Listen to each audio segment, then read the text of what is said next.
अगर ये long question आप लोगों ने इस तरह से लिख लिया ना, तो फुल मार्क्स लेने से आप लोगों को कोई भी नहीं रोक सकता। बुक में देख लें, कोई भी हेडिंग्स बनी नहीं हुई और सिर्फ पैराग्राफ्स दिए हुए हैं, इसके आपको कोई नंबर नहीं मिलने। अगर आप लोग कंप्लीट हेडिंग्स के साथ लॉन्ग क्वेश्चन लिखें तो फिर ही आपको मार्क्स मिलेंगे, वरना नहीं मिलेंगे।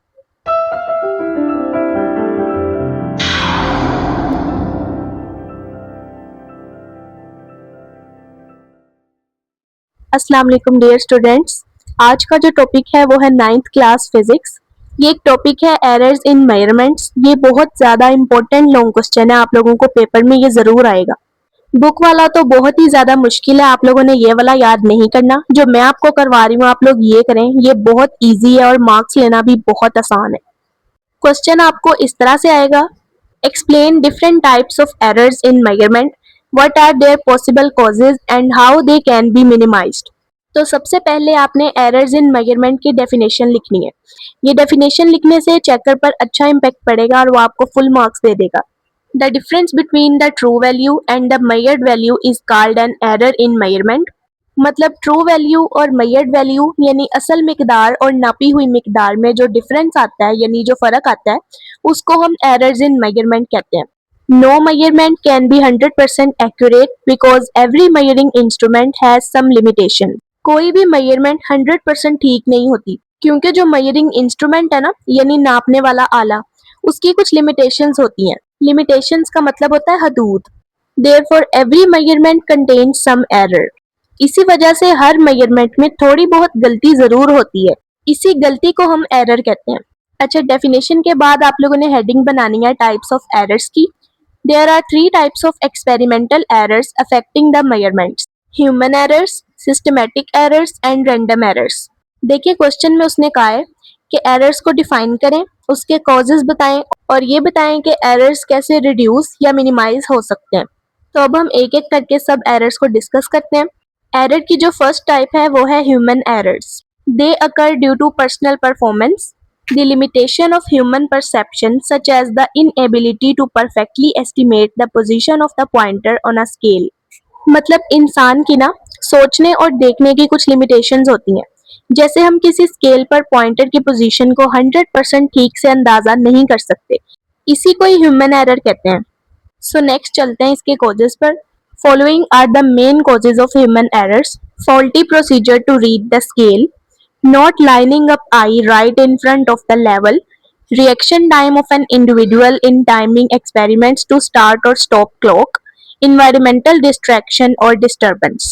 स्केल को गलत तरीके से पढ़ना, आंखों को स्केल के लेवल के सामने ना रखना, टाइम मेजर करने वाले एक्सपेरिमेंट्स में क्लॉक को स्टार्ट या स्टॉप करने में इंसान का रिएक्शन टाइम। चले हम इसको एक एग्जांपल से समझ लेते हैं।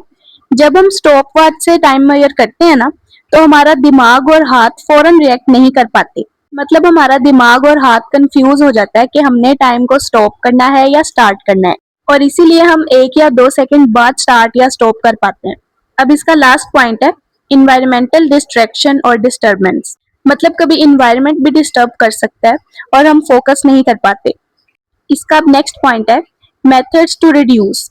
The ways to reduce human errors are ensuring proper training and techniques to handle the instruments। मतलब इंस्ट्रूमेंट्स को ठीक तरीके से चलाने के लिए प्रॉपर ट्रेनिंग और टेक्निक्स का होना जरूरी है। Avoiding distraction for proper focusing, focus करने के लिए डिस्ट्रैक्शन से बचना। यूज ऑटोमेटेड और digital instruments to reduce the impact of human errors. मतलब ह्यूमन एरर को कम करने के लिए ऑटोमेटेड या डिजिटल इंस्ट्रूमेंट्स का यूज करना। Subscribe to Irhaz Notes Hub for easy notes of metric and inter classes। अब नेक्स्ट एरर है सिस्टमेटिक एरर्स। सिस्टमेटिक एरर का मतलब क्या होता है? निजामी या मुसलसल गलती। ये वो गलती है जो हर बार एक ही तरह से होती है। They refer to an effect that influences all measurements of particular measurements equally.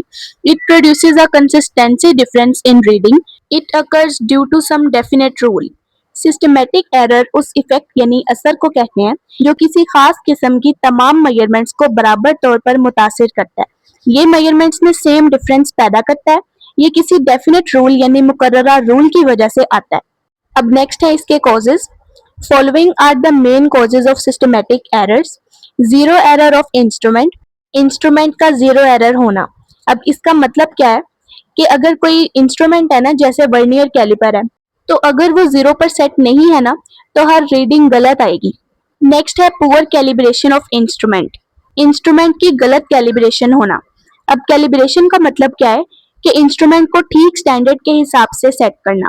अगर कैलिब्रेशन गलत हो जाए तो इंस्ट्रूमेंट हर बार गलत रीडिंग दिखाएगा। अब इसका लास्ट पॉइंट है इनकरेक्ट मार्किंग, यानी गलत निशान लगाना। नेक्स्ट है methods to reduce. The effect of this kind of error can be reduced by comparing the instrument with another which is known to be more accurate. Thus, a correction factor can be applied.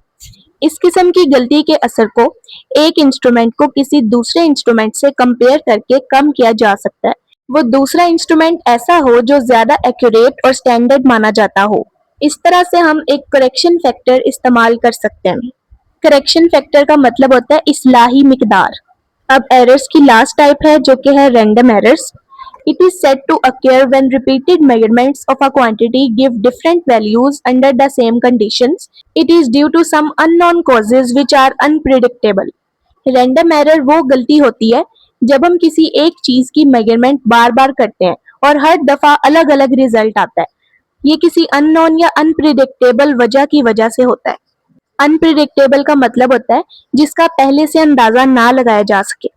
अब इसके causes हैं sudden fluctuation और variation in the environmental conditions, मतलब माहौल की हालत में अचानक तब्दीली या उतार चढ़ाव की वजह से रैंडम एरर आता है। अब इसकी एग्जांपल लिखते हैं आप लोग। Changes in temperature, pressure, humidity, voltage etc। अब हेडिंग है methods to reduce. Using several और multiple readings and then taking their average और मीन वैल्यू, मतलब डिफरेंट रीडिंग्स का यूज करना और उन सब की एवरेज या मीन वैल्यू निकाल लेना। अब इसकी लास्ट हेडिंग है एग्जाम्पल की। For pendulum, time of several oscillations से 30 oscillations is noted and then mean और average value of one oscillation is determined. Pendulum के लिए एक ऑसिलेशन का टाइम मेजर करना मुश्किल है, इसलिए हम 30 ऑसिलेशंस का टाइम नोट कर लेते हैं, फिर उस टोटल टाइम को 30 से डिवाइड कर देते हैं और फिर इस तरह से एक ऑसिलेशन की मीन या एवरेज वैल्यू डिटरमाइन हो जाती है।